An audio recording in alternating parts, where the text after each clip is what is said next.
Você já parou para pensar o que faz um carro ser perfeito? Para uns, é o quilometragem impecável. Para outros, o conforto que parece novo em folha. Ou talvez seja aquele cheirinho de fábrica que te transporta de volta ao primeiro dia. Cada um tem sua própria definição de um carro dos sonhos. E se eu te disser que você pode encontrá-lo hoje mesmo no Auto.ru? Mas antes de acelerarmos nesse assunto, vamos falar sobre algo que abalou os alicerces da política americana, um escândalo que quase derrubou um presidente e mudou a história.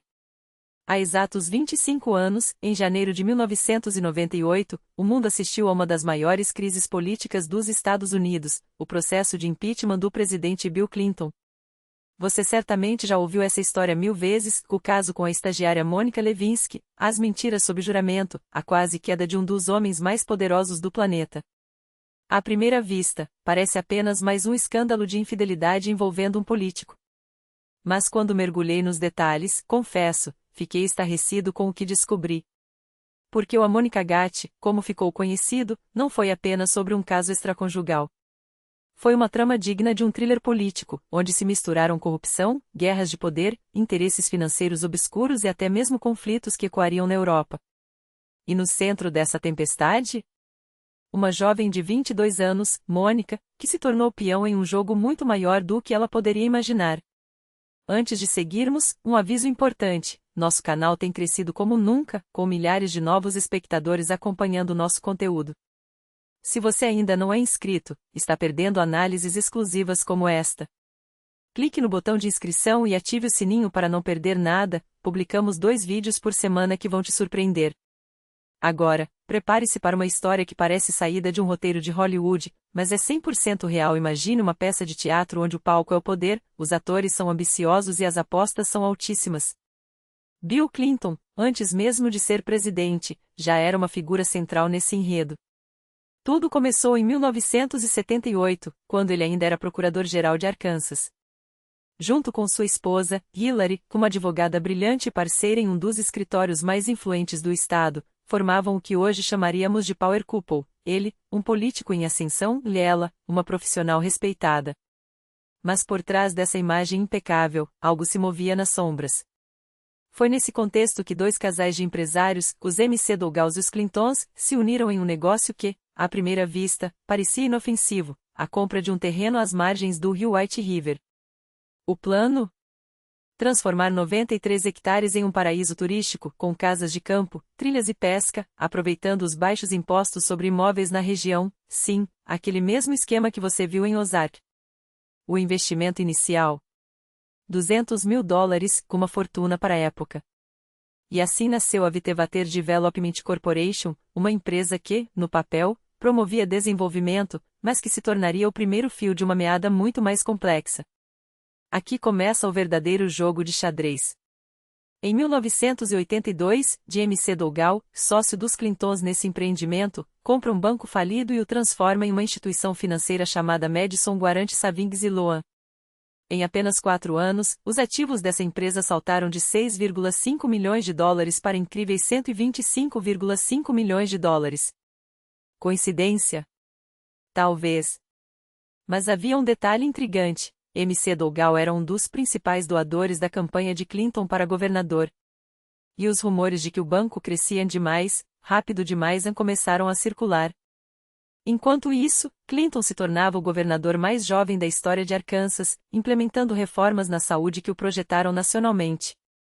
Sua imagem era intocável. Mas nos bastidores, as peças se moviam. Em 1985, a Vitevater se envolveu em um projeto ainda mais ambicioso, o Castle Grande, um complexo de 400 hectares que prometia ser um polo de turismo e comércio, com investimentos na casa dos milhões. O problema? MC Douglas não tinha dinheiro suficiente, e as regras financeiras limitavam seu aporte a $600 mil. Foi então que entrou em cena Seth Ward, um empresário com conexões valiosas, mais precisamente, sogro de Webster Ubbell, sócio de Hillary Clinton no escritório de advocacia Rose Law Firm. Sim, você ouviu direito, o dinheiro para salvar o projeto veio de alguém ligado diretamente à família Clinton. E não para por aí. Para viabilizar juridicamente uma obra desse porte, era necessária uma assessoria especializada. Adivinhe quem ficou responsável por isso? O próprio escritório de Hillary, onde além de Bell trabalhava outro nome-chave, Vince Foster, advogado pessoal dos Clintons e amigo íntimo da família. Tudo dentro da lei? Tecnicamente, sim. Mas as coincidências começavam a se acumular de forma suspeita. E enquanto essa teia de interesse se fortalecia, uma jovem estagiária chamada Mônica Levinsky sequer imaginava que, anos depois, seu nome estaria para sempre ligado a esse emaranhado.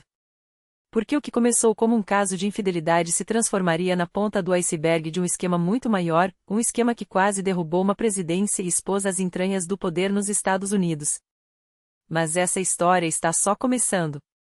E se você quer saber como um caso de adultério virou uma arma política, como Hillary Clinton esteve no centro dessa tempestade e por que tudo isso ainda ecoa hoje, fique ligado. Porque os próximos capítulos vão te deixar de queixo caído. Ah, e antes de irmos, depois de um dia longo, nada melhor do que um jantar rápido, saboroso e saudável, não é? Experimentar o farsão de peru da Ela é a escolha perfeita. Rico em proteínas, com muito menos gordura que outras carnes, ele é versátil, vai bem em hambúrgueres, lasanhas ou até mesmo em um simples almoço. Sem pesar no estômago e com todo o sabor que você merece. O link está na descrição. Afinal, como dizem, de barriga cheia, coração contente. E com essa história, você vai precisar de energia para acompanhar tudo. E aqui é que a história começa a ficar realmente interessante. Porque, enquanto o projeto Castle Grande desmoronava em escândalos e o Banco Madison afundava com um rombo de 73 milhões de dólares, pagos, claro, pelo bolso do contribuinte americano, os Clinton saíam ilesos, como se tivessem um escudo invisível. Coincidência? Ou será que, no mundo da alta política, as regras são um pouco flexíveis para alguns? Em 1992, o mesmo ano em que Bill Clinton era coroado pela Time como Homem do Ano, sim, aquele que mudaria a América, sua esposa, Hillary, entrava para o conselho de administração da Walmart. Não qualquer empresa, mas o império do varejo, a máquina que reescreveu as regras do consumo nos Estados Unidos. E adivinha só? Enquanto ela ocupava esse cargo de prestígio, a Walmart lobbiava ferozmente contra sindicatos, cortava benefícios de funcionários e expandia seu modelo de big boxes, aqueles gigantescos hipermercados que engoliram o comércio local. Curioso, não? A mesma Hillary que, anos depois, se apresentaria como campeã dos trabalhadores e da justiça social. Mas voltemos aos bastidores do poder. Porque, enquanto Clinton assumia a presidência em janeiro de 1993, com um discurso de renovação e transparência, seu antigo parceiro de negócios em Arkansas, Jim Dougall, já estava afundado em dívidas e sob investigação. E quem mais estava olhando de perto para essa teia de interesses? Kenneth Starr, o solicitor-geral dos Estados Unidos, um cargo que, para quem não sabe, é algo como o advogado-chefe do governo federal, com poder para investigar qualquer coisa que cheire a corrupção. Starr, ao mergulhar nos documentos do caso Vitevater, descobriu algo explosivo: não era só um projeto imobiliário falido. Era um sistema. Um sistema onde dinheiro sumia em contas de advogados, incluindo a firma onde Hillary trabalhava, onde créditos eram manipulados como num jogo de cartas marcadas, e onde um futuro presidente poderia, ou não, ter fechado os olhos para beneficiar aliados. E o mais irônico? Enquanto Starr avançava em suas investigações, a administração Clinton enchia o White House com os mesmos nomes de Arkansas. Vincent Foster, o advogado pessoal da família, virou conselheiro da Casa Branca. Webster Bell, outro sócio da firma de Hillary, foi parado como subprocurador-geral. Só que havia um problema: os republicanos não eram idiotas. Quando Clinton tentou promover Bell a procurador-geral, o Senado bloqueou. Afinal, como confiar num sistema onde o homem responsável por investigar o presidente era seu ex-sócio de negócios? Bell ficou no cargo de número 2, mas, como dizem, quem controla a informação, controla o jogo. E enquanto Washington se dividia entre os que aplaudiam a novo Kennedy e os que desconfiavam do clã Clinton, uma pergunta ficava no ar: quantos favores foram trocados? Quantas portas se abriram porque, no fundo, todo mundo se conhecia? Porque, vejam bem, não é só na Rússia ou no Brasil que elites se protegem. Nos Estados Unidos, também, quem indica os amigos, fecha os olhos para os erros dos amigos, e, quando a coisa esquenta, sai ileso. E o melhor: essa história ainda não acabou. Porque, quando você pensa que já viu tudo, aparece um suicídio misterioso, documentos que somem, e um presidente que, sob juramento, dirá uma frase que entraria para a história: eu não tive relações sexuais com essa mulher. Mas isso é assunto para o próximo capítulo. E não pararam por aí. Enquanto a pequena classe média americana lutava para sobreviver, os gigantes do varejo devoravam o mercado com descontos predatórios, esmagando concorrentes e reescrevendo as regras do jogo. Um dos casos mais brilhantes e sinistros da história do capitalismo moderno. E adivinhe quem sentava no conselho desse império? Nenhum outro senão Hillary Clinton. Coincidência? Claro que não. Porque quando ela muda para a Casa Branca, as peças começam a se encaixar de um jeito que até o mais cético dos observadores teria que admitir: algo podre apodrecia no coração do poder. Kenneth Starr, o promotor que já farejava a trilha de sangue deixada pelo caso Vittevater, não era bobo. Se os Clintons estavam envolvidos até o pescoço na falcatrua bancária do Arkansas, por que parariam por aí? E foi então que as paredes começaram a fechar.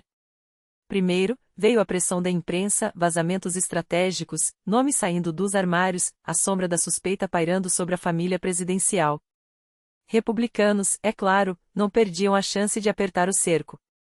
E foi nesse clima de caça às bruxas que a primeira vítima caiu: Vince Foster, advogado pessoal dos Clinton e então conselheiro da Casa Branca.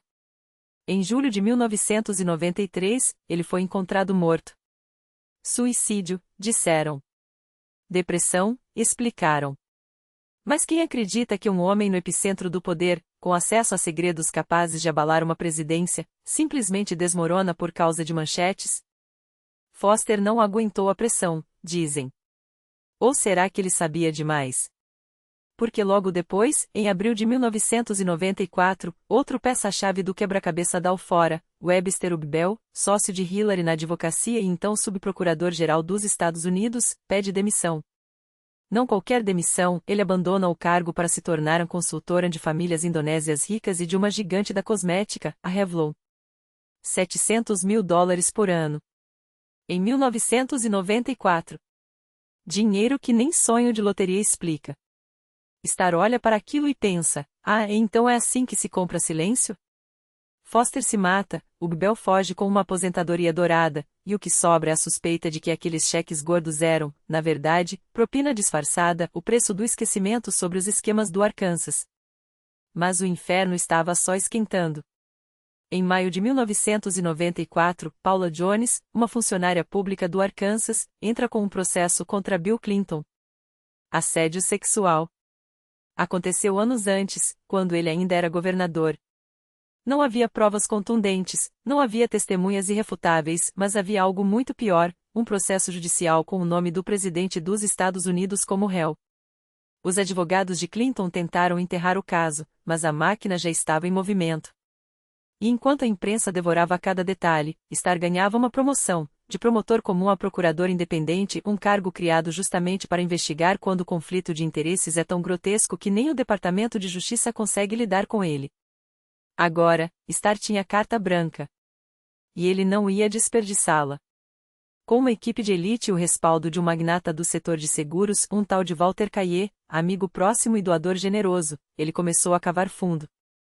Primeiro, a estratégia: vamos pagar a Paula Jones para ela calar a boca. Dinheiro público? Não, claro que não, usem o fundo legal dos Clinton. Afinal, reputação é tudo. Depois, veio a sugestão que mudaria tudo: olha, tem uma amiga, Marcia Lewis. A filha dela, Mônica, 21 anos, quer entrar na política. Você não poderia arrumar um estágio para ela no Salão Oval? Clinton, é claro, topou. Afinal, que mal poderia fazer uma estagiária inofensiva? Mas o que começou como um favor a um amigo logo virou um pesadelo. Porque Mônica Lewinsky não era apenas mais uma funcionária.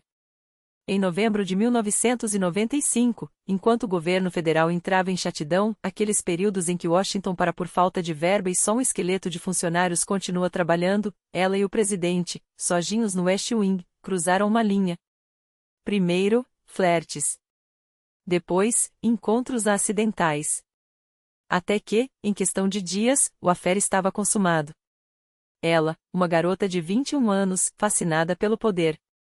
Ele, um homem de 48, casado, no auge da presidência, murmurando sobre solidão, sobre como Hillary não o entendia, sobre como talvez fosse hora de um divórcio.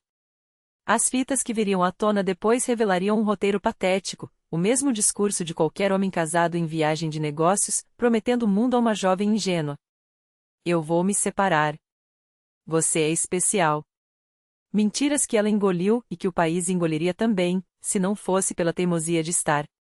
Mônica presenteava Clinton com gravatas, canetas antigas, pequenos tesouros que ele, em troca, retribuía com migalhas, uma cópia autografada de um livro, um cartão postal do Salão Oval, lembranças baratas que valiam mais pelo símbolo do que pelo custo. Mas o que importava mesmo era o tempo que passavam juntos, tempo demais, a ponto dos agentes do serviço secreto e dos assessores começarem a notar. Fique longe do presidente, avisavam. Mas como resistir? Para ela, era amor.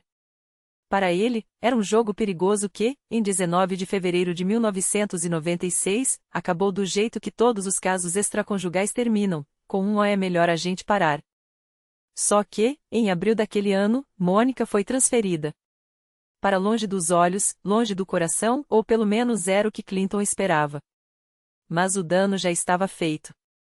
E Kenneth Starr, com seu faro apurado para escândalos, estava prestes a descobrir que, às vezes, a maior bomba não está nos documentos, mas nos corações partidos. O Pentágono. Sim, aquele Pentágono. E é para lá que Monica Lewinsky, a ex-estagiária que há poucos meses circulava pelos corredores da Casa Branca com um crachá de novata, agora desembarcava como assessora de imprensa. Não a porta-voz oficial, é claro, ainda não, mas já entre os rostos que falavam em nome da máquina de guerra mais poderosa do mundo. Uma ascensão meteórica? Ou apenas o destino sendo irônico, colocando-a bem no epicentro do poder que seu ex-amante comandava? Só que Mônica não estava lá para admirar a arquitetura militar. Ela estava desmoronando. Enquanto os generais discutiam estratégias de defesa, ela escrevia e-mails desesperados para Clinton, mensagens que ele apagava sem ler, como quem varre migalhas de um caso que já azedou. Os encontros furtivos, quando aconteciam, eram só para ouvir a mesma frase, dita com a frieza de um político experiente: é só por enquanto, Mônica. Logo eu te trago de volta.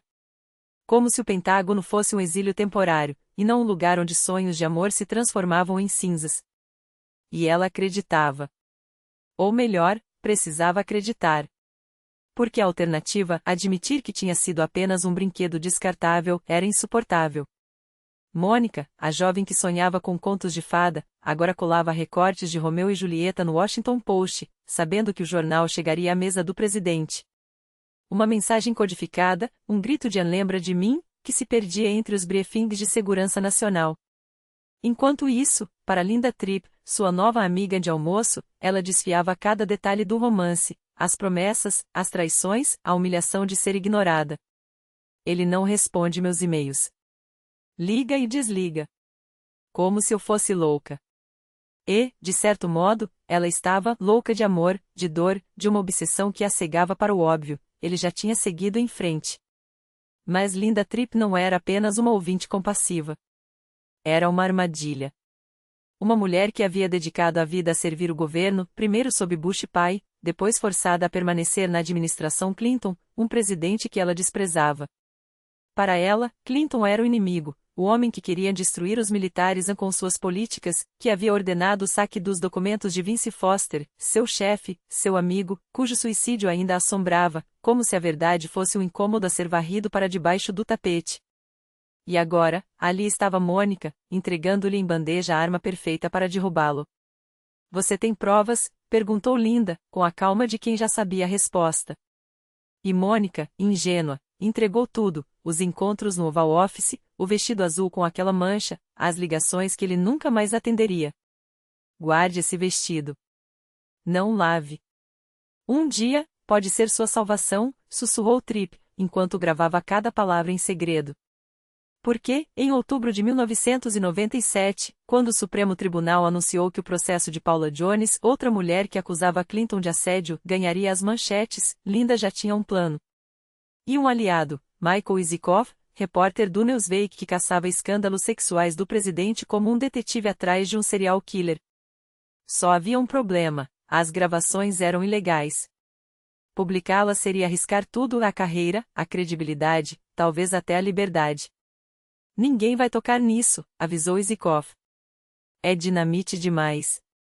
Mas Linda Tripp não era do tipo que desistia fácil. Então a gente faz diferente, ela respondeu, com um sorriso que só quem conhece as entranhas do poder entende. Porque, quando se trata de derrubar um presidente, as regras são apenas sugestões. E o jogo estava só começando. O plano era simples, mas genial em sua perversidade: transformar o processo Paula Jones versus Bill Clinton em uma armadilha.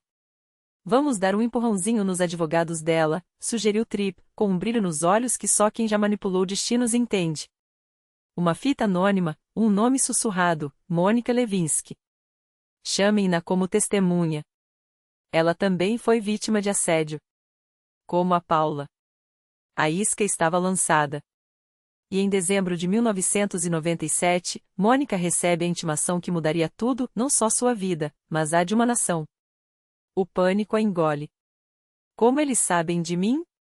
A pergunta martela sua mente enquanto as mãos tremem.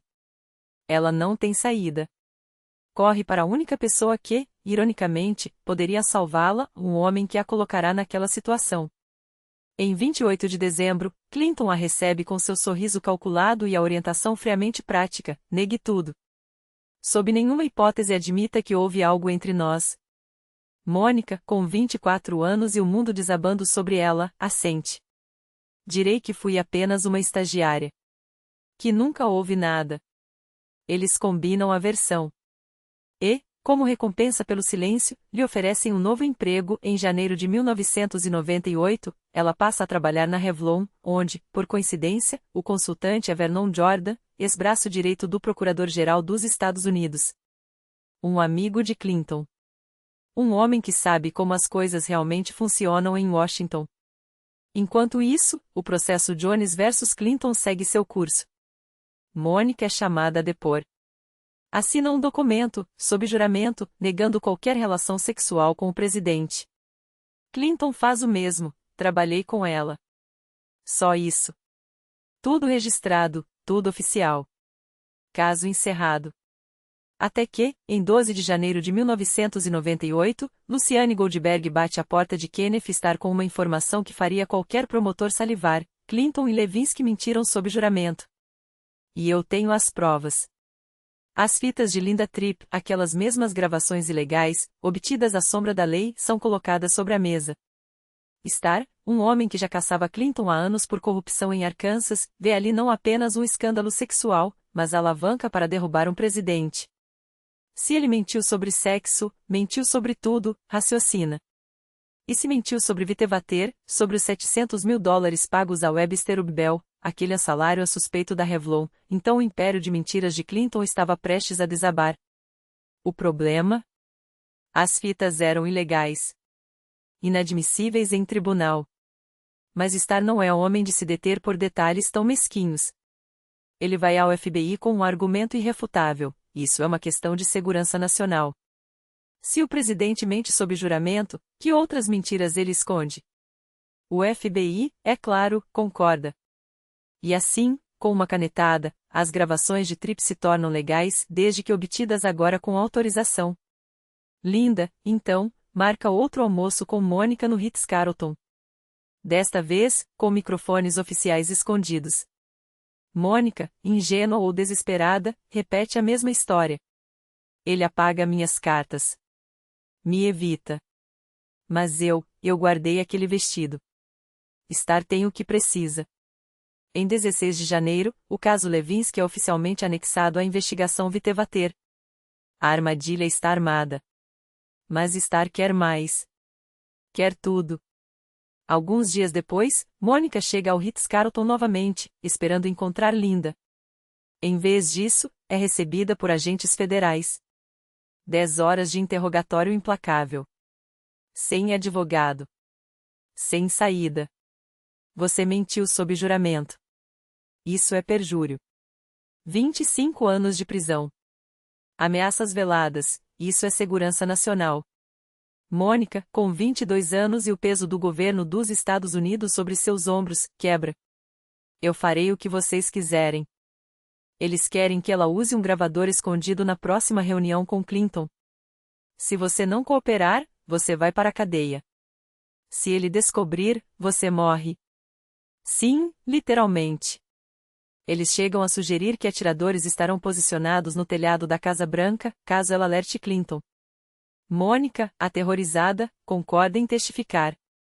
E assim, em julho de 1998, diante de um júri, ela desmonta a fachada de Bill Clinton palavra por palavra: tivemos relações sexuais. Oral. Na sala oval. A notícia explode. Primeiro em fóruns obscuros da internet, vazamentos estratégicos, é claro, para que a mídia pudesse descobrir a história e publicá-la sem risco de processo. Mônica Gatian vira o escândalo do século. Clinton, açorado, nega tudo em uma coletiva de imprensa em 26 de janeiro, não tive relações sexuais com essa mulher.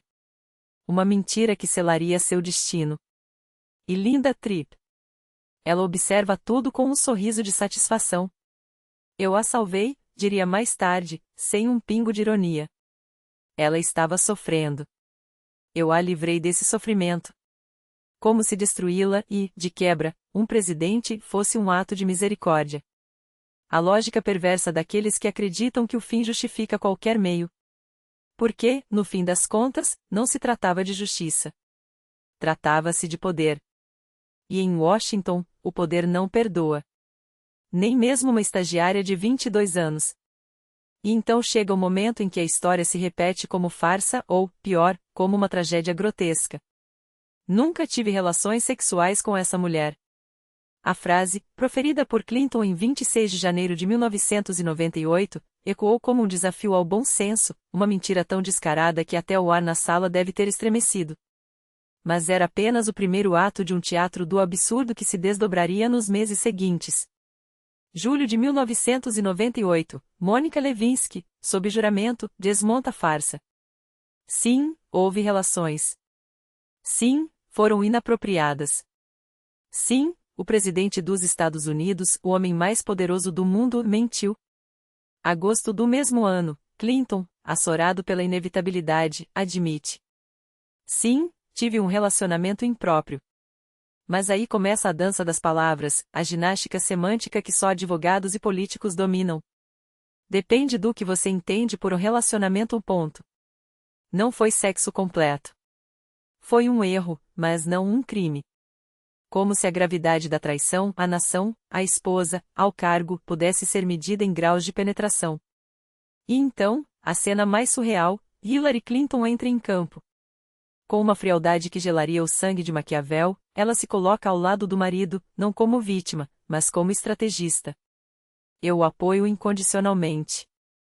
Ele trabalha pelo bem da América. Uma performance tão calculada que até hoje faz tremer os alicerces do feminismo institucional. Porque Hillary sabia, se caísse o marido, ruiria também seu próprio caminho ao poder. E o poder, como já dissemos, não perdoa. Nem mesmo uma traição exposta em rede nacional. Enquanto isso, a máquina de guerra midática se põe em movimento. O escândalo já não é mais sobre moral, mas sobre sobrevivência política. Clinton mentiu sob juramento? Sim. Obstruiu a justiça? Provavelmente. Mas quem se importa, quando há uma guerra para ser vendida? A Iugoslávia arde, e de repente o debate não é mais sobre o que aconteceu no Salão Oval, mas sobre se a América deve bombardear Belgrado. Uma cortina de fumaça tão espessa que até hoje muitos esquecem. As bombas que caíram sobre a Sérvia em março de 1999 não foram apenas uma operação humanitária, foram os salva-vidas de um presidente afogado em seu próprio escândalo. E o Iraque? Ah, o Iraque. Antes mesmo das famosas provas anti-armas de destruição em massa que justificariam a invasão de 2003, já em 1998 Clinton ordena a Operação Raposa do Deserto. 3 dias de bombardeios, supostamente contra fábricas de armas químicas de Saddam Hussein. Coincidência? Claro que não. Quando a nação discute se deve ou não intervir em conflitos distantes, ninguém mais pergunta sobre manchas azuis em vestidos ou depósitos de cigarros como provas de um caso extraconjugal. O impeachment? Uma farsa previsível. Em dezembro de 1998, a Câmara aprova as acusações, mas o Senado, em fevereiro de 1999, as rejeita. Clinton sai ileso, com sua reputação de anteflon intacta. A América, afinal, tem memória curta, especialmente quando há uma guerra para distraí-la. Monica Lewinsky, por sua vez, é crucificada na praça pública. Não como vítima, mas como a femme fatale que seduziu um homem frágil, um presidente que, pobre coitado, apenas acedeu a um momento de fraqueza. Como se uma estagiária de 22 anos tivesse o poder de derrubar um império e não o contrário. E os outros? Linda Tripp, a delatora, recebe sua recompensa, $600 mil por demissão injusta e um futuro como dona de uma loja de enfeites natalinos. Um epílogo tão patético que parece uma piada de mau gosto. Kenneth Starr, o promotor que caçou Clinton com o fervor de um inquisidor, morre em 2022, não sem antes manchar sua própria reputação ao defender Jeffrey Epstein, o mesmo Epstein cujos crimes contra menores fariam o caso Lewinsky parecer um flerte inocente. A ironia é tão cortante que dói, o homem que quis crucificar Clinton por mentiras sobre sexo oral acabaria justificando um monstro que traficava crianças. Quanto a Monica, ela sobreviveu. Mas a América de 1998 não estava pronta para enxergá-la como vítima. Só 2 décadas depois, no auge do hashtag MeToo, o país olharia para trás e diria: como podemos tratar uma jovem assim? Mas em 1998, a narrativa já estava escrita. Clinton era o presidente que a errou, mas segue trabalhando. Lewinsky era tentadora. E o show tinha que continuar. Nada impediu que Clinton saísse impune. Ele morreu em 2022 como um estadista reverenciado, enquanto Monica Lewinsky teve que reconstruir sua vida a partir dos escombros. E não foi fácil. Ela não morreu, é claro, embora tenha chegado perto. Sua mãe, em entrevistas anos depois, revelou o pesadelo doméstico, portas de banheiro que não podiam ser fechadas, venas vigias, comprimidos escondidos. Monica estava à beira do abismo, e o mundo ria. A América não só a destruiu como se deliciou com o espetáculo, transformando sua dor em piada de bar. Em 1999, ela lançou sua autobiografia. A turnê de divulgação? Um linchamento midático. Repórteres atiravam perguntas como facas: como é ser a rainha do boquete, Mônica? Você se orgulha disso?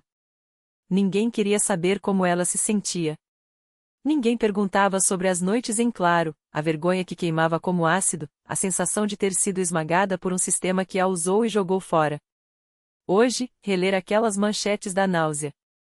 Na época, era apenas entretenimento. O livro lhe rendeu $500 mil. As entrevistas, mais $1 milhão. Dinheiro que evaporou em honorários de advogados, $1,3 milhão só para tentar se defender da máquina que a esmagava. Depois, veio a tentativa desesperada de reinvenção, uma linha de bolsas em 1999, cada uma custando $150. Fracasso absoluto. Quem compraria um acessório com o nome de Monica Lewinsky? Ela era tóxica. O mercado falava por si, sua identidade havia sido reduzida a 3 palavras, that woman, e ninguém queria carregar isso no ombro. Então, ela sumiu.